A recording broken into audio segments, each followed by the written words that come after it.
ओम नमः शिवाय भक्तों। आइए आज हम शिव जी को फूल चढ़ाने से, कौन सा फूल चढ़ाने से कितना महात्म है, ये आपको बताते हैं, जो कि शास्त्रों में लिखा हुआ है। आप बड़े ध्यान से सुनेंगे तो जरूर ही फल प्राप्त कर पाएंगे।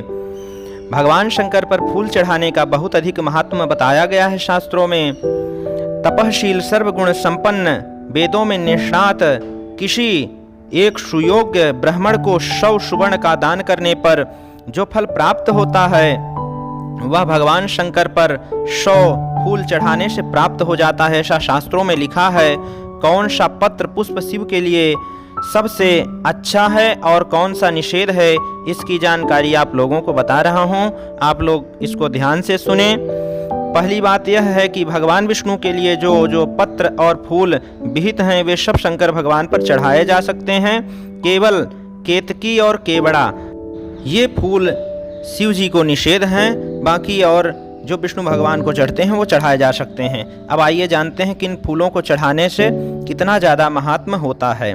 शास्त्रों ने कुछ फूलों के चढ़ाने से मिलने वाले फल का महात्म इस तरह से बताया है, जैसे 10,000 सुवर्ण माप के बराबर सुवर्ण का जो दान करने से फल मिलता है, वो एक आँख के फूल को चढ़ाने से मिल जाता है। भक्तों, आँख वही होता है जिसको मंदार हम बोलते हैं, जो आप लोग देखे होंगे।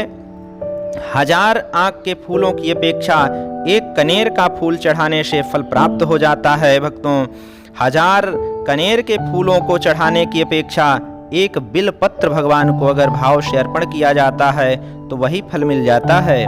1000 बिल पत्रों को चढ़ाने से जो फल मिलता है, वह एक गुमा का, जो आप देखे होंगे छोटा छोटा होता है सफ़ेद, उसमें आते हैं, गुमा बोलते हैं, गुमी बोलते हैं, द्रोण पुष्प आप सर्च करेंगे तो मिल जाएगा, उससे मिल जाता है। इस तरह 1000 गुमा से बढ़कर एक अपामार्ग, चिचिड़ा जिसको बोलते हैं, जो पैरों में चिपक जाता है छोटे छोटे, वही होता है अपामार्ग। 1000 अपामार्ग से बढ़कर एक कुशा का फूल, जिसे हम पंडित जी लोग कोई जल छिड़कते हैं पवित्र करने के लिए, वही कुशा होता है, उसी के फूल को चढ़ाने से मिल जाता है। 1000 कुशों के फूल से बढ़कर एक शमी का पत्ता चढ़ाने से फल प्राप्त हो जाता है। 1000 शमी के पत्तों से बढ़कर एक नील कमल को चढ़ाने से भगवान भोलेनाथ को वही फल प्राप्त हो जाता है। भक्तों, 1000 नील कमलों से बढ़कर एक धतूरे को, जिसमें कांटा होता है, आप लोग जानते हैं, धतूरे को चढ़ाने से, चाहे धतूरा का फूल हो चाहे फल हो, दोनों को चढ़ाया जा सकता है, वही फल प्राप्त हो जाता है।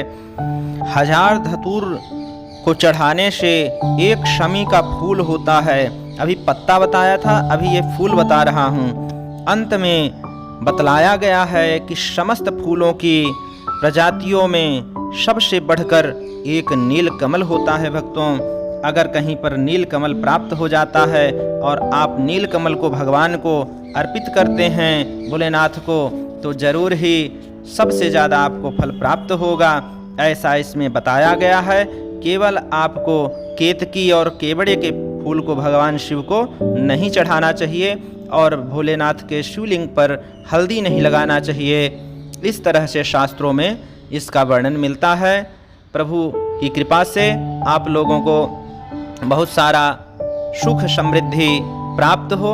अगर आपको कोई और जानकारी चाहिए तो आप हमको कमेंट करके बता सकते हैं। ओम नमः शिवाय कमेंट में ज़रूर लिखें आपको ये जानकारी कैसी लगी। अगर चैनल को सब्सक्राइब करेंगे तो ज़रूर ही मेरे को खुशी होगी। ओम नमः शिवाय। प्रभु आप लोगों का कल्याण करें।